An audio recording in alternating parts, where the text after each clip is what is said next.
We're gonna get a little religious here. We're gonna get a little spiritual as well. We're gonna get a little into discipline.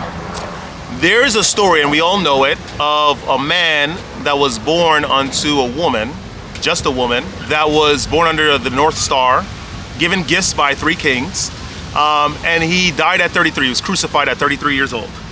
His destiny in the world was to bring peace, to bring love to everyone. His main objective, his main directive was to sacrifice, to be a sacrifice to God for the sins of the world, right? The thing is that he was persecuted by the very people that he came to save, which is very, very interesting. Why is it, not only was destiny, that's number one. Jesus knew that he was supposed to die. And he was very, very willing to do that, which is why he did what he did. The thing is that why is it that the world is against an altruistic, benevolent man who came to sacrifice himself for the wrongdoings of everyone, to give everyone a clean slate? I'm gonna tell you about why that is and how the implications of that have continued even unto this day. Like, comment, subscribe. I love you all, guys. Let's get right into it. So, you see, Jesus was a very, very magnanimous, expansive figure. I love Jesus very, very much. I love God very, very much. I love the ways of Jesus Christ very, very much. The reason why he was so magnanimous and expansive was because he was very, very poetic in the way that he spoke, and how he carried himself was a man of discipline, ambition to complete the Father's will, and general benevolence to the people of the world, even to the ones that did him wrong. The Pharisees and the Sadducees wanted to destroy him, and they got what they wanted, but it was ultimately what the Father wanted, because Jesus was meant to be a sacrifice unto them. Who Jesus was an individual that was retained. This guy was not sleeping around, for one. He was not drinking alcohol. He was not smoking weed. He's not doing drugs. He carried himself very, very well, very, very clean, very, very sharp edges, perfect, but also very accepting of the people of the world, right? He gave himself for the people of the world, not just in the penultimate act of crucifixion, but even when he was giving his sermons, his lectures, and people really did not like him for that. It's weird, right? Because we have a lot of people in the world that claim that they're good, they claim that they worship the Jesus Christ, they claim that they like God, and they are very, very selfish and solipsistic. You know, they're very, very shadowy, very manipulative, and their ambitions are only to gather things for their own ends, for shadowy, covert ends. And those people, the people of the world, the only difference between the days of Jesus Christ and the Romans and now is that those people of the past are even more in number now. You see, it's very, very hard to be a good person in this day and age. To be a good person means that the whole mantra of Jesus saying, if someone smacks you on one side of their face, let them smack the other side.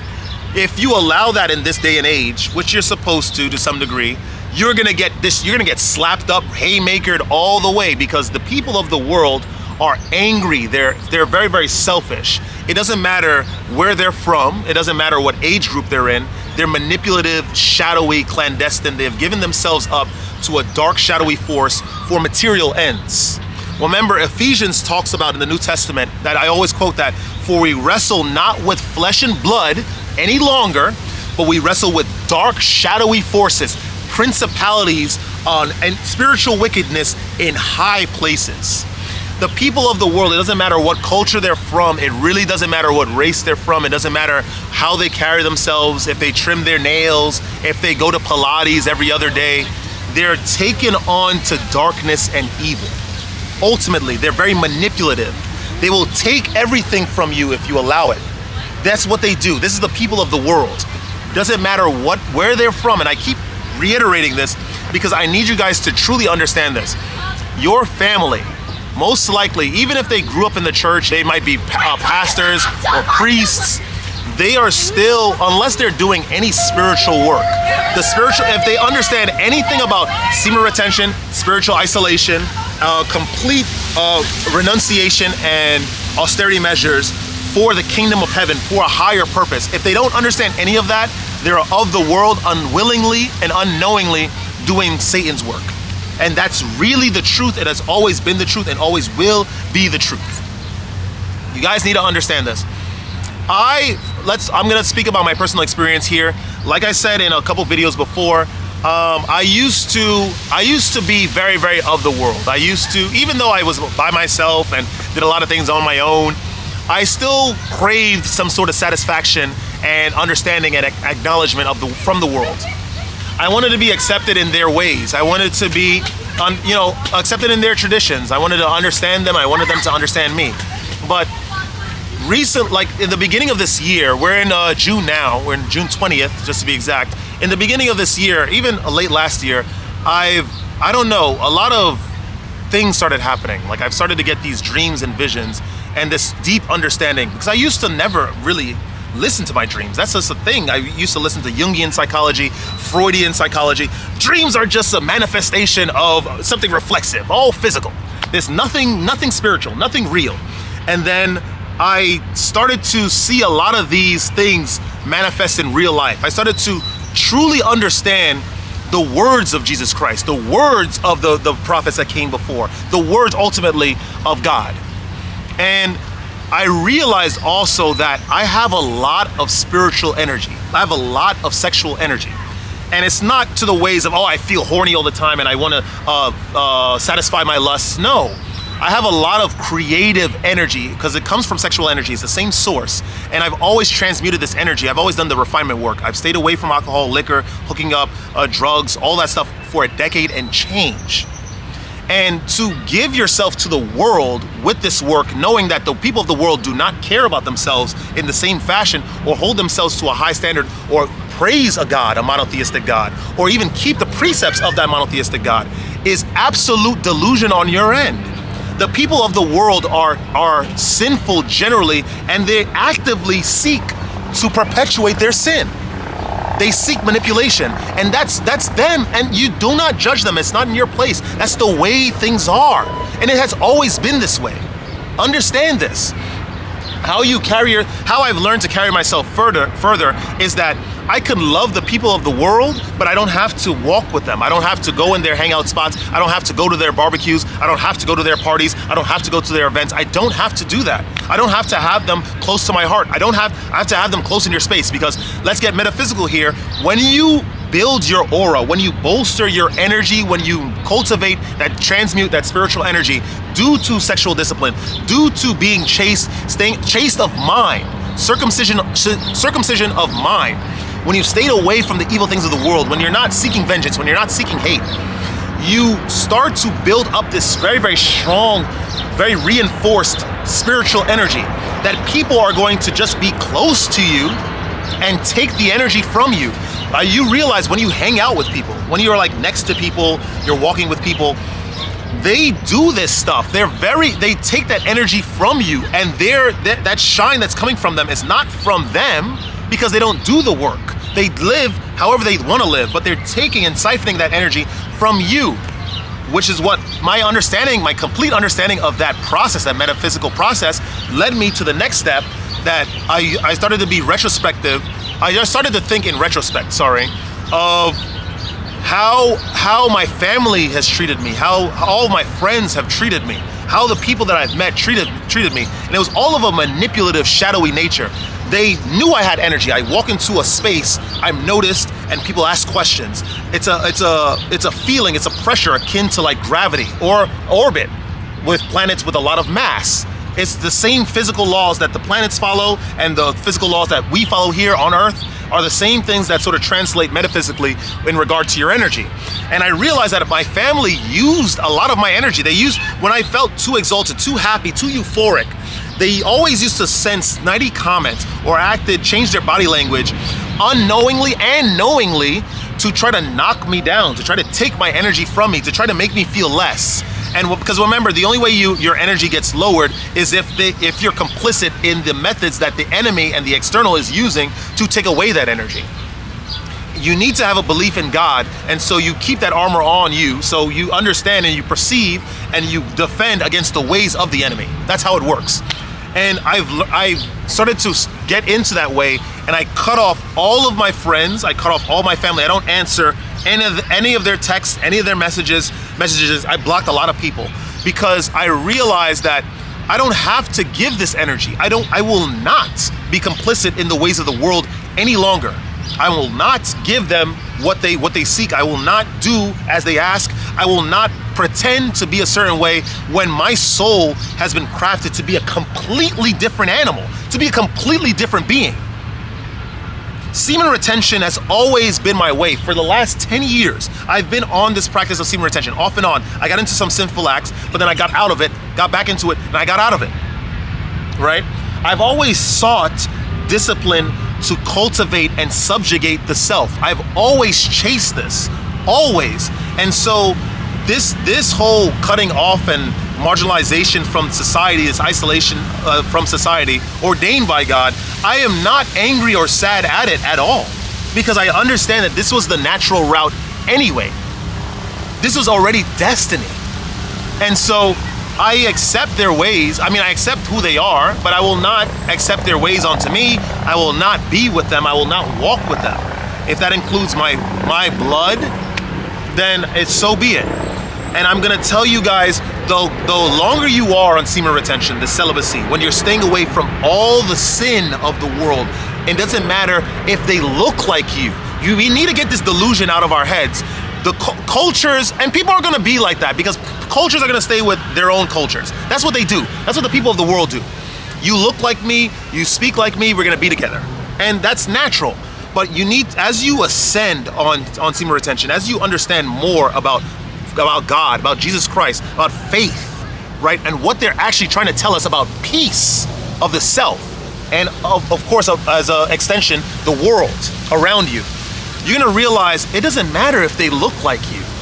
They're not of you because they don't follow your way. They're taken on to the things of the world. They drink, they smoke weed, they smoke cigarettes, they do drugs. That's their gods. That's not you. And just because you look like them doesn't mean you're of them. Don't ever be deluded by that fact. You grew up with them. That's your blood. That's your culture. That's not you though. That's not who you are. That's not who you're meant to be with. That's not who you're meant to walk alongside. Paul said, if these guys they do wrongdoings, they are whoremongers, they do sin, they steal, they manipulate, they do not follow the precepts of God. They're not, it doesn't matter if they look like you, they are not of you. And don't feel shame into being with them just because you share that physical trait. The old world, this has already been said in Revelation. It's already been said in the book of Isaiah, book of Zephaniah, the book of Jeremiah. The old world is going now. That whole, you look like me, we're together, we make sense, that's of the old world now. People that is your brother, that is your sister, that is your teammate, that is your acquaintance, are the people that are disciplined sexually. They don't drink, they don't smoke, they don't do drugs, they don't seek exaltation outside of themselves. They are chaste. They do not seek vengeance with the world because the world casts anger onto them. You seek peace. If they cut down your body, that is fine. If they slap you, that is fine. If they hate you, that is fine. Hello. It is fine. It is okay. They can only hurt your physical. That is it. That is it. They can't stop your soul. They can't stop your ambition.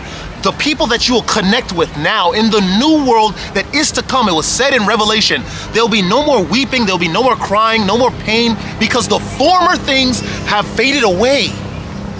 This is the new world now. You do not seek connection with others based on how you look or how they look or what riches they have. You seek connection based on their disciplines.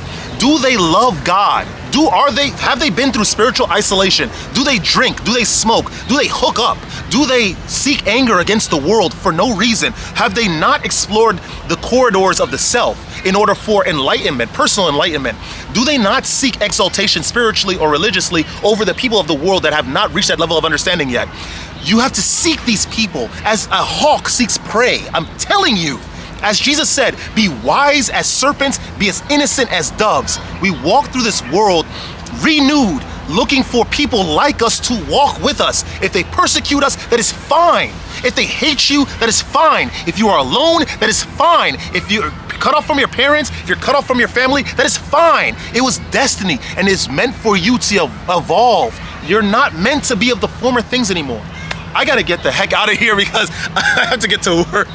Guys, that's the end of this video, you know. I got a little passionate, but I always do, man, because this stuff really means a lot to me, because I've been learning so much about God. I've been learning so much about this world and just the interactions thereof. I will not allow myself to be like the heathen. I will love the heathen, but I will not be like them. And that's the same thing I'm trying to tell you guys. Stay on your practice of semen retention. You stay away from the alcohol, the drugs, the weed, the cigarettes, everything. Stay away from hooking up. You stay away from that culture. It's poison. You can't walk with them anymore. And when you have received the call of semen retention, when you have received the call to be better, of a higher faith, you answer the phone. You take the call. It's not going to the voice message. And if it does, because you're a little wayward, right? Hello. You have to quickly answer. Hi. You have to answer. Return the call. I love you all, guys. Don't ever let this place get you down. If you like this kind of video, this kind of content, like, comment, of course, subscribe to the channel. Don't ever let this place get you down. Please, the people, when you have received that light, the call of semen retention, and you carried yourself for months, chaste, you're not looking at adult film content, you're not being angry at the world, you're not building up your karmic debt negatively, you are being kind, you're being altruistic, benevolent, you're trying to be close to that of Jesus Christ and the apostles, you will be persecuted, you will be hated by the world. And it's not in the same persecution where they're coming after you with swords or guns or anything, just because we're in contemporary times. They'll come after you with spiritual warfare, spiritual wickedness, principalities without any end. You would think you go to Serbia or North Macedonia, the stuff will follow you there, because you have a target on you. The light is emanating from you. You have been renewed. Your blood is renewed physically because of semen retention. Your spirit is renewed because you have followed the faith. You have done the right thing. You have started to love your enemy. Do you understand what kind of strength that takes? It's resilience. It doesn't require any sort of sophistication, intellectualism that comes only from certain genetic bloodline. Nothing. It requires a leap of faith. That's it. Don't let anyone of the world tell you different. I love you all, guys. Stay radiant. I'm gonna see you guys in the next video. Woo!